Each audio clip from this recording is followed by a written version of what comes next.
No sleep. My sister brought home a stray dog. There's something terribly wrong with it. It had been raining for most of the day. Yesterday's forecast was for a light shower, but this was torrential.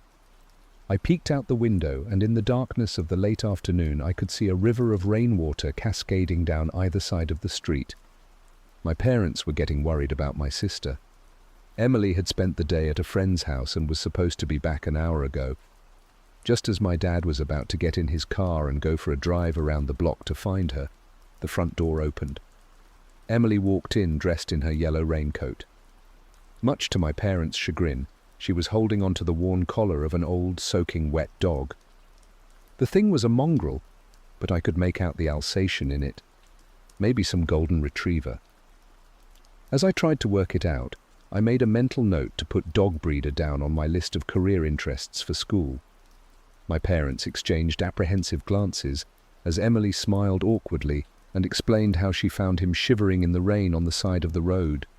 There was something about its eyes, she said, that made her instantly feel sorry for the poor guy. My dad knelt by the dog and had a look at its collar. It was battered, its red color fading, and it had no name, phone number, or address written on it.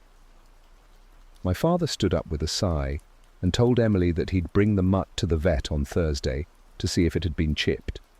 And for the 5 days until then, looking after it would be her responsibility. Emily beamed at my dad and took the dog into the kitchen to towel it down. Later on that evening, she brought it back into the living room and informed us that his name was Buster. My father warned against getting too attached, but she didn't listen. She spent the rest of the day playing with Buster and sending pictures of him to her friends. That night, Buster slept on a makeshift bed of old blankets and cardboard in the kitchen. My parents prayed that he wouldn't make a mess of the place at night. Emily hugged Buster and gave him another treat before rushing off to her room. In the morning, all was well. It looked like Buster hadn't moved an inch. The dopey guy barely looked up at us when we crowded into the kitchen for breakfast. Immediately, Emily knelt beside him, rubbing his tummy and stroking his fur. I think Emily was too afraid of taking Buster for a walk, just in case she bumped into his owners and they dragged him away from her. The garden had been turned to mud the day before, and there wasn't a chance in hell that my mother would let that dog back in the house if he had a trace of muck on his paws. So he, like the rest of us, spent that day cooped up inside, not that he seemed to mind. My dad cooked up a lamb chop for Buster that night, at Emily's request. It was the most animated I've seen him. His eyes lit up as it was placed in front of him, and we all erupted into laughter as he tore into it. That night, I jolted awake. The radio alarm clock on my bedside cabinet informed me, in analog red light, that it was 4:37. I lay there but quickly began to fall back to sleep. As I was, I could have sworn I heard something moving around in the hallway. I assumed it was my dad, stumbling to the bathroom in a drunken stupor, and for the second time that night, sleep took me. I spent most of the next day hanging out with friends around town. We rode our bikes, threw stones at the windows of the old house on Mill Street, and dared each other to shoplift from the local off-brand gas station. I made off with a packet of apple-flavored chewing gum. When I came home, things felt different, hostile. I didn't want to ask what happened, but before I could slink off to my room, my mother told me. Emily had accidentally knocked over my grandfather's urn while playing with Buster in the front room. I suppressed a chuckle at the thought of how much trouble she'd be getting in. Mature of me, I know. That evening there was silence around the dinner table, broken only by Buster's whining. I woke up again that night. This time I swung myself out of bed. My mouth was dry and my breath left a stale taste at the back of my throat. I wandered downstairs to the kitchen to get a glass of water. I tried to be as silent as possible, not wanting to disturb the sleeping dog. Buster slept soundly in his little bed, and I knew a freight train going past wouldn't wake him. I poured a glass of water and drank it in a continuous gulp. Then an idea came to me. I crouched by the cabinet my dad kept his whiskey in. I opened it, trying not to let the hinges creak. I picked out a bottle and stood up. I gently unscrewed the cap and took a sip. I coughed and choked and spluttered. As I went for another sip, I heard movement upstairs. I knew my father would kill me if he caught me drinking. I hastily put the cap back on and placed it back in the cupboard. I walked out the kitchen, desperate not to make a noise. Just before I began ascending the stairs, I heard the door to my parents' room open. I quickly turned around and hid in the living room. I heard my father walk down the stairs and into the kitchen. My heart was beating like a tribal drum as I hurried out of the living room, and I stepped agonizingly loudly up each creaky step back to my bedroom. I thought I had made it, but just as I was pushing my bedroom door open, I heard a voice behind me. It was my father. He'd popped his head out of his bedroom. He asked if it was me moving around. I told him that I'd just gone downstairs to get a glass of water. He told me to keep it down, and before he retreated back into the darkness of his room, I saw my mother stirring in the bed behind him. He closed the door. That morning I woke up with a migraine. Nothing too major, but it was a drawback from what would have otherwise been a great day. My sister was at some dance club, my mother was visiting the solicitor in town, and my father had gone golfing. On this rare occasion, I had the house to myself. Well, me and the dog. I found a strongly worded note on the kitchen table when I woke up. It was left by Emily, telling me how I should feed and entertain Buster while she was gone. I crumpled it up and attempted to throw it into the bin from across the room, missing horribly. I made myself the unhealthiest breakfast I could think of. I took it into the living room to eat while I settled down to watch a film, Dan O'Bannon's Night of the Living Dead. That's how I spent the morning. Later on, I took my empty plate into the kitchen. I figured if my mother saw that I cleaned the dishes, she wouldn't be as critical when she found the crumbs. I walked past Buster, who was slumped in his usual stop in the corner of the room on a bed of now dirty sheets. In a joking manner, I asked him how his day was while I washed up. Obviously, I got no reply.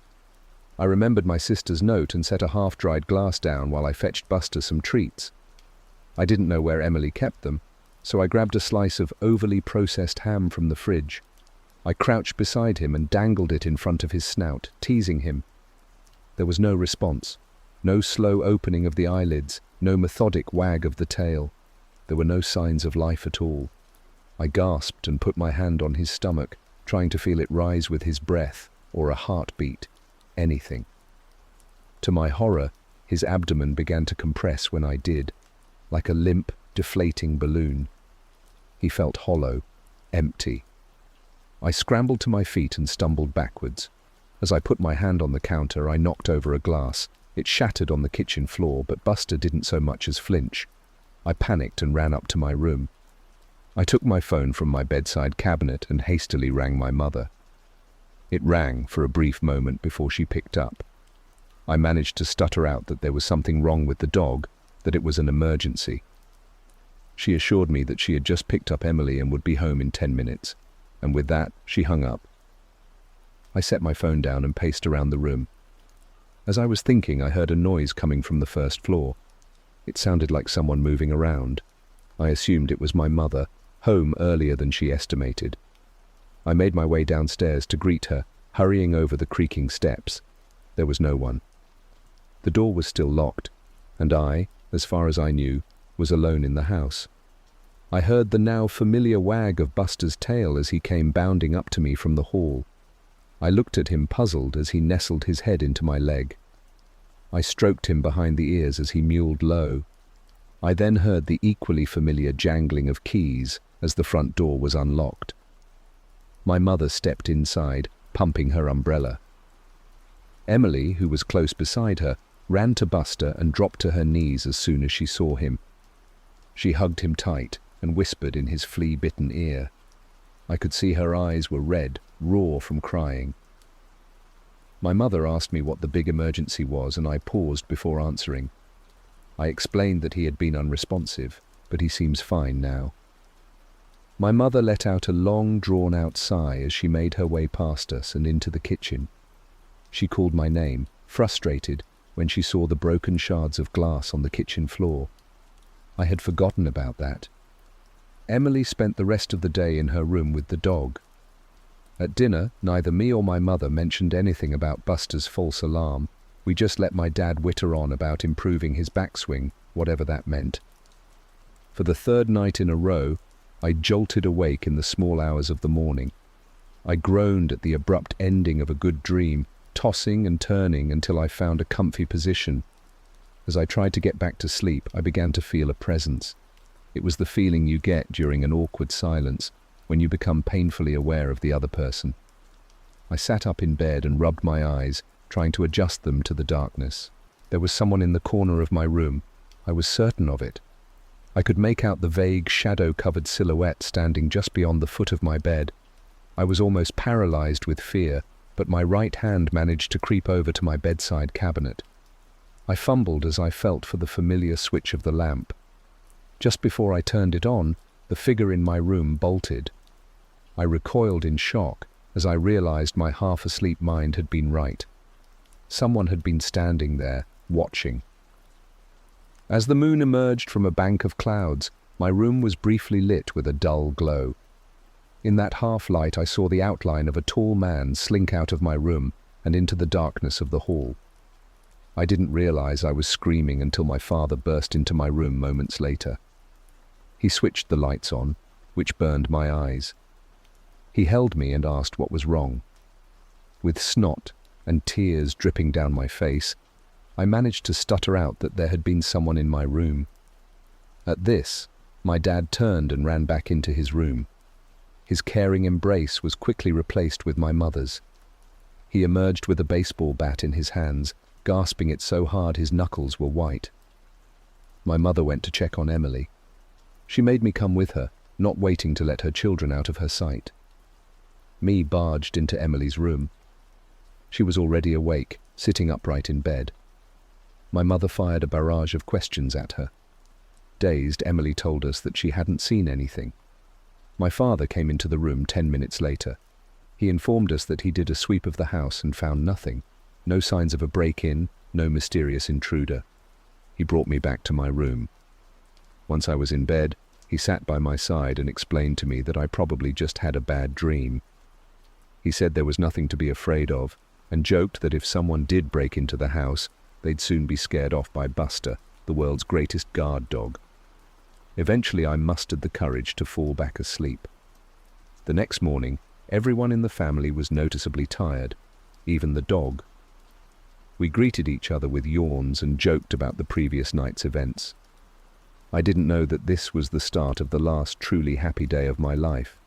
My parents went out shopping, Emily took Buster for his first proper walk, and I spent most of the day gaming. It was a normal day. I've had dozens just like it. We had chicken breasts and bland steamed vegetables for dinner. Wednesday was family night, so after dinner we came together in the living room to play a board game. Tonight, it was Cluedo. Buster was curled up at Emily's feet. My father thought then was a good time to remind her that tomorrow he was bringing the dog to the vet and would hopefully reunite him with his real owners. At this, Emily screamed that she was his real owner. She stormed out of the room, Buster following close behind. As soon as she slammed the door behind her, my dad signed.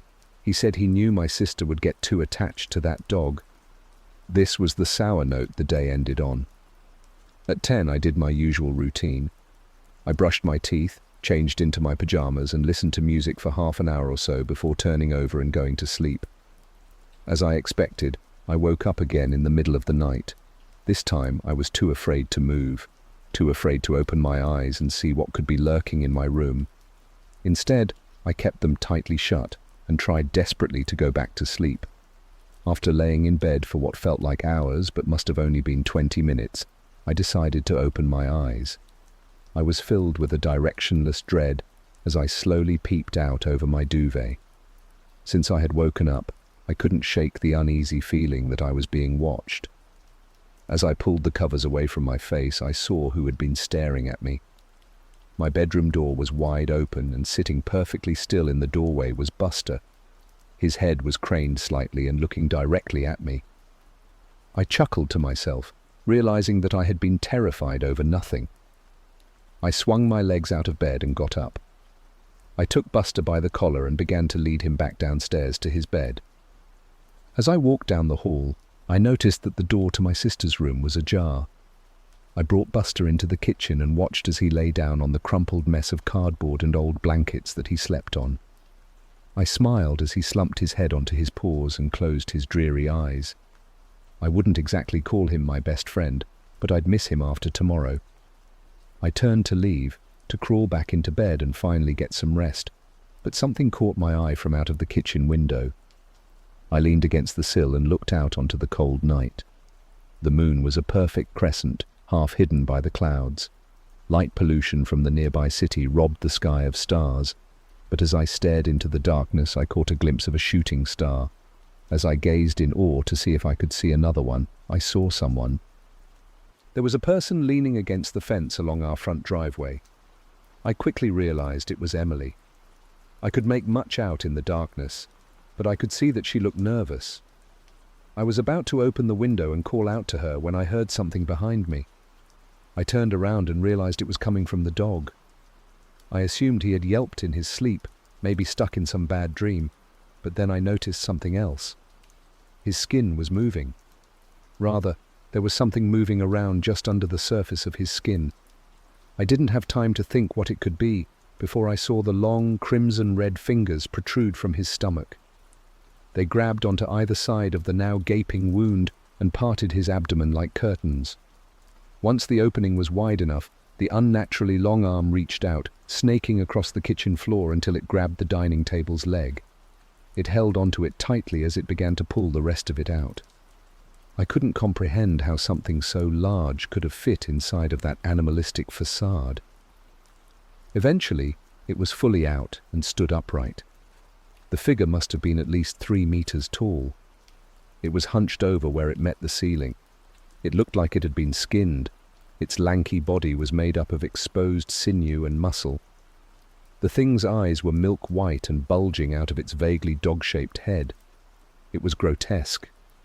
With a streak of urine running down my leg, I turned around and ran as fast as I could upstairs. I burst into my parents' bedroom and stood in front of their bed, screaming and wailing about some monster. They were both shaken awake at my outpour of terror. My father was calm at first. He tried to sit me down and tell me that it had all been a bad dream, like the night before. I pushed him away and tried to articulate between screams that there was a monster downstairs and we had to leave. My father quickly became furious. His anger at me was only amplified by his tiredness. He grabbed my shaking hand and began to shout that at 14, I was too old for this. For any of this. But I was hysterical, and his attempt at reasoning did nothing. As I kept on wailing, he and my mother began to half lead, half drag me back into my own room. Kicking and screaming, I fell to my bedroom floor. I jolted at the noise of the slamming of my door and got to my feet. With tears streaking down my red cheeks, I pounded the door.